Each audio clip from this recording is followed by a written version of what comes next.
Hari ini kita masih membahas dan belajar tentang Roh Kudus sebagai the helper. Pentingnya Roh Kudus di dalam kehidupan kita, seperti yang Tuhan Yesus katakan, bahwa Roh Kudus akan diberikan kita sebagai penolong, sehingga kita tidak ditinggalkan sebagai yatim piatu.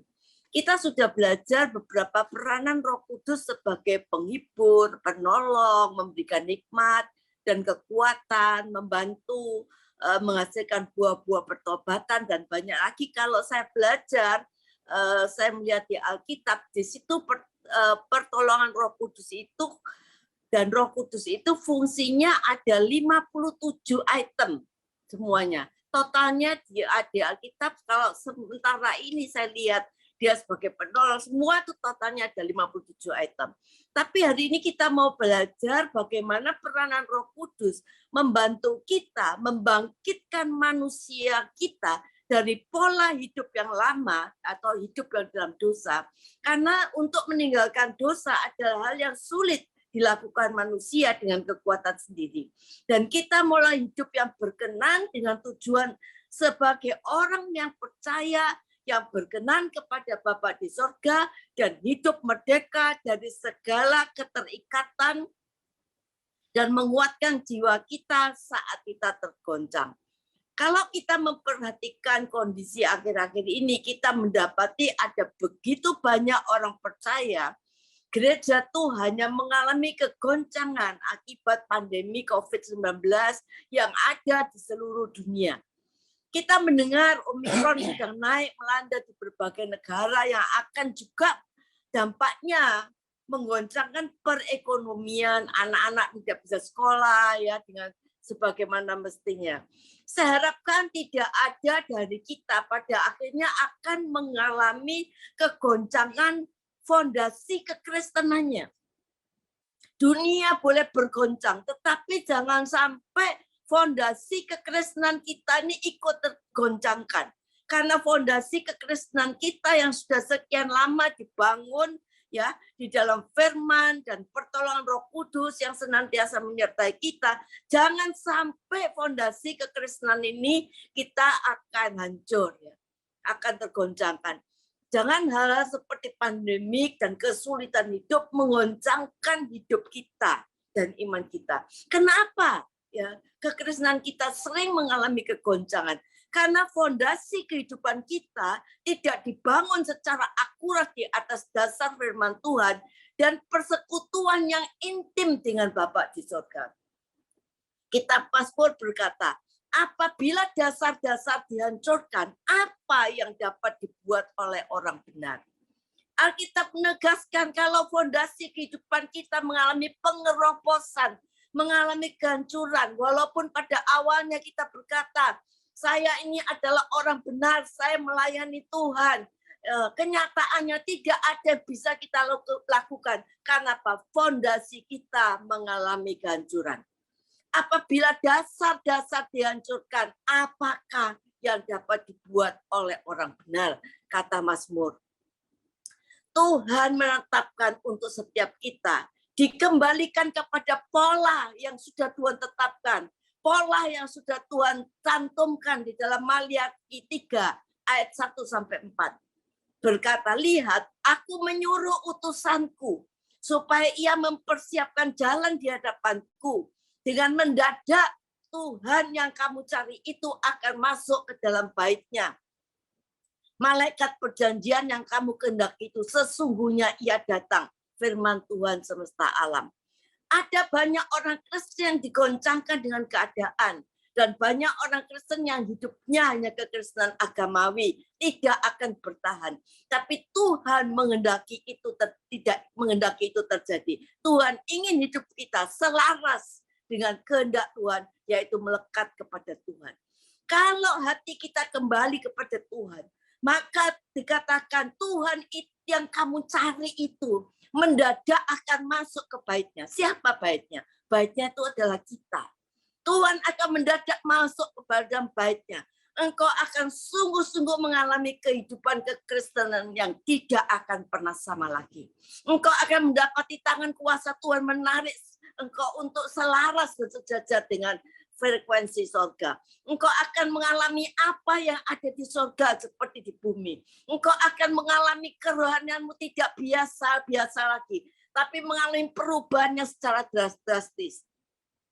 Engkau akan mengalami bagaimana Tuhan jadi nyata dalam hidupmu secara real.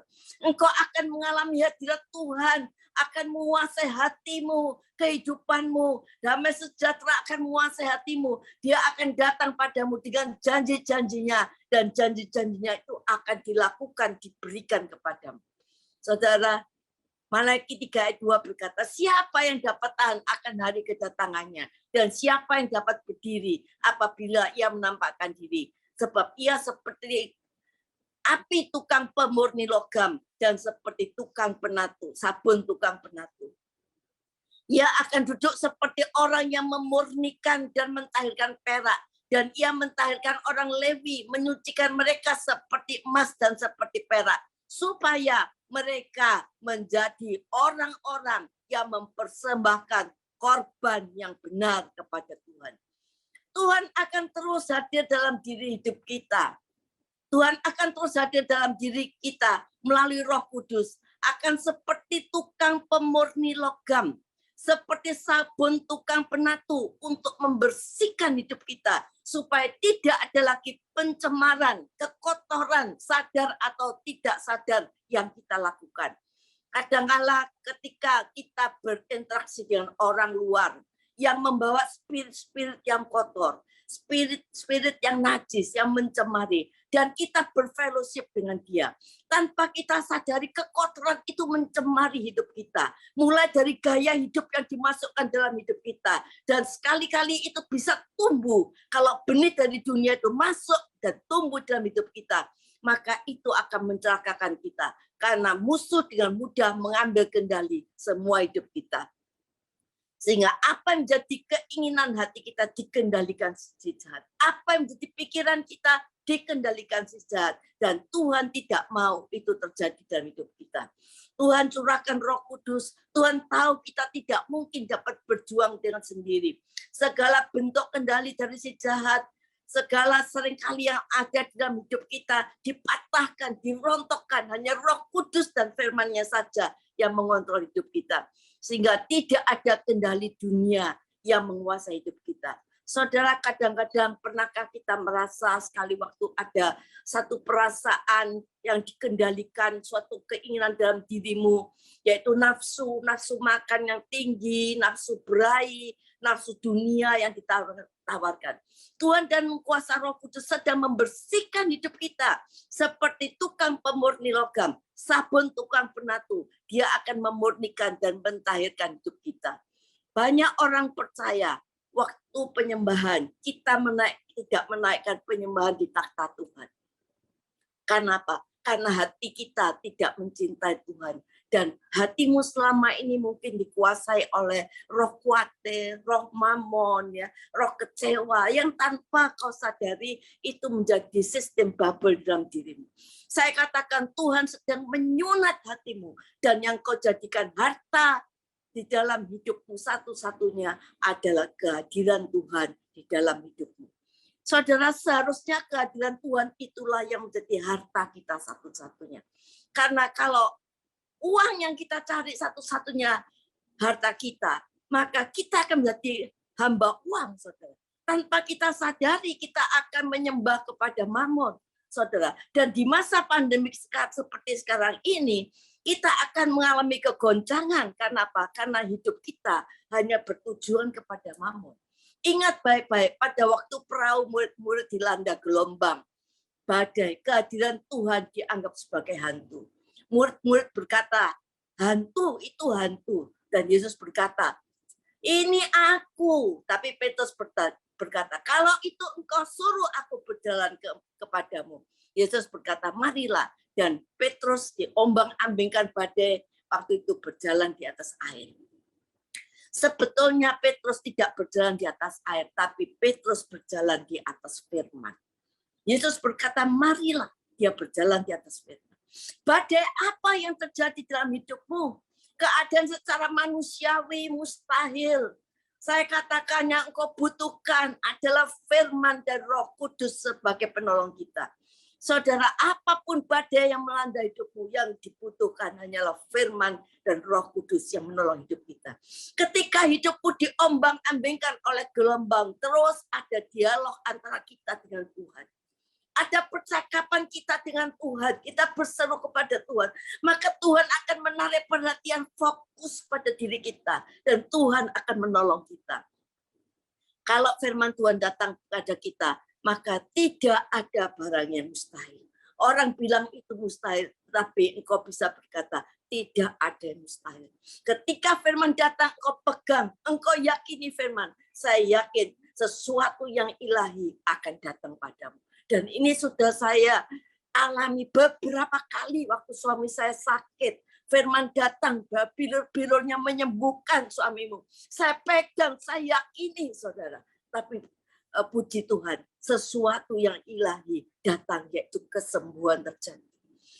Kemudian rumah tangga saya dalam keadaan goncang, saya pegang firman. Apa yang dipersatukan Allah tidak bisa diceraikan manusia. Saya pegang, saya yakini firman itu. Dan itu yang terjadi dalam kehidupan saya. Dan banyak yang saya nyatakan, bagaimana saya mendampingi anak-anak saya waktu belajar. Waktu dia mendapatkan pasangan hidup masing-masing. Saya pegang firman Tuhan. Kalau ini kehendak Tuhan menjadi pasangan hidup anak saya. Itu yang terjadi. Saya pegang semuanya dan semuanya terjadi. Berkati anak mantu saya Tuhan. Itu Tuhan saya pegang bahwa apabila kita sebagai orang tua benar, maka anaknya juga akan diberkati Tuhan. Saudara, itu saya pegang dan itu semua terjadi. Saudara, apapun yang terjadi dalam kehidupan kita, yang kita perlukan bukanlah uang, yang kita perlukan adalah firman dan Roh Kudus dalam hidup kita. Saudara, pada waktu Petrus berjalan di atas air, ada hembusan angin mulai menarik. Perhatian Petrus kembali. Alkitab berkata, perlahan-lahan mata Petrus tidak tertuju pada Tuhan dan firman-Nya. Perlahan-lahan dia tenggelam. Itu juga terjadi pada kita. Ada suara Tuhan datang dalam hidup kita. Kita pegang firman-Nya. Tapi dalam perjalanan hidup waktu kita, saudara, si jahat mulai menggoncangkan kita. Kita mulai memperhatikan sekeliling kita. Kita mulai mengalami emosi negatif. Pandangan kita tidak pada Tuhan, tapi pada sekeliling kita. Maka hati-hati, pelan-pelan kita akan mulai tenggelam lagi. Mungkin ada beberapa dari kita kondisinya mulai tenggelam. Saat ini ayo berseru pada Tuhan. Firman Tuhan menegaskan malaikat perjanjiannya itu akan datang padamu. Dia akan membersihkan engkau kembali, mentahirkan hidupmu sehingga engkau menjadi orang yang benar, yang mempersembahkan hidupmu sebagai korban yang benar di hadapan Tuhan. Roh Kudus akan mentahirkan hidupmu. Hatimu dibersihkan dari sisa-sisa pola dunia. Akan dibersihkan dan engkau akan menarik hadirat Allah untuk bertakhta dalam hidupmu. Engkau betul-betul berfungsi sebagai kemah Allah di bumi ini, menjadi baitnya Roh Kudus. Setiap kali kita berinteraksi dengan seseorang, orang itu akan mengalami seperti mengalami jamahan Tuhan dari Bapa sendiri. Kalau kita berinteraksi dengan seseorang, orang itu akan merasakan ada luapan kasih Bapa. Kalau kita berinteraksi dengan seseorang, maka ada hadirat Tuhan yang akan menjamah lewat apa yang mengubahkan hidup kita, yang bisa mengubahkan orang lain. Seluruh hidupmu diliputi oleh hadirat Tuhan. Tangan kuasa Tuhan akan membongkar semua yang manusiawi. Roh Kudus akan mentahirkan, membersihkan pola hidup dunia, menghadirkan kasih Bapa. Hatimu yang kosong ditembusi dengan kasih Bapa. Tidak ada ganjalan lagi dalam hidupmu. Saudara, ketika bangsa Israel keluar dari Mesir, pertama-tama Tuhan nyuruh Musa harus membuat kemah perjanjian, ditaruh di tengah supaya bangsa Israel berkemah di sekelilingnya. Dan di sebuah tenda tempat tabut Allah disimpan. Waktu Salomo membangun bait suci, seluruh aktivitas kehidupan orang Israel berpusat pada bait suci. Pada waktu orang Israel dengan tekun setia mempraktikkan arahan yang diberikan oleh Musa, maka hadirat Allah menyelimuti mereka. Hadirat Allah menyertai hidup mereka. Ketika tiang awan dan tiang api datang menampakkan diri di bait suci, seluruh aktivitas Israel harus berhenti. Mereka sujud menyembah. Saudara, oleh kuasa Roh Kudus membawa dapat hadirat Tuhan dalam hidup kita. Hendaklah kita fokus pada hadirat Tuhan. Kalau kita berdoa hadirat Tuhan, ayo kita sungguh-sungguh menyembah Dia. Apa yang menjadi fokus kehidupan kita hari-hari ini, maka fokuslah akan prioritas Tuhan di dalam kehidupanmu. Dia akan membersihkan hidup kita sehingga kita menjadi orang-orang yang mempersembahkan korban yang benar di hadapan Tuhan.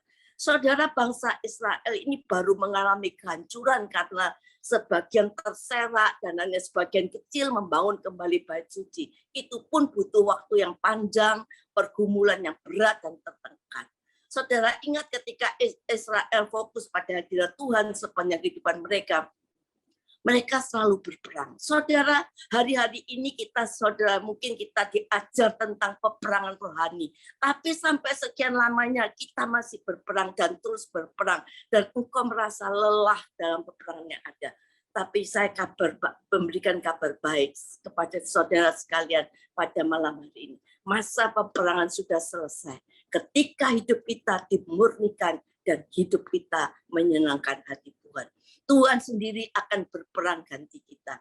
Saudara, engkau akan mengalami kuasa Tuhan. Segala bentuk roh kekurangan, segala bentuk roh kemiskinan, roh kemalangan itu akan Tuhan selesaikan semuanya. Dan kita akan mengalami apa yang Tuhan janjikan. Saudara, ketika Israel ada di pinggir lautan dan di seberang sana ada tentara Mesir mengejar, tidak bisa melarikan diri, tercepit di tengah-tengah. Seluruh Israel berseru pada Musa dan Musa berseru pada Tuhan. Maka Musa memberikan pagar tembok berapi di mana membatasi antara tentara Mesir dan Israel. Hal yang sama terjadi dengan kita. Kondisimu mungkin terjepit oleh himpitan kehidupan, terjepit oleh masalah-masalah antara kehidupan dan kematian. Saya percaya apabila kita berdoa hari ini, Tuhan mendengar doamu dan Tuhan akan memberikan pagar perlindungan di dalam kehidupanmu. Musuh tidak akan menjamah engkau. Musuh mungkin cuma menakut-nakuti.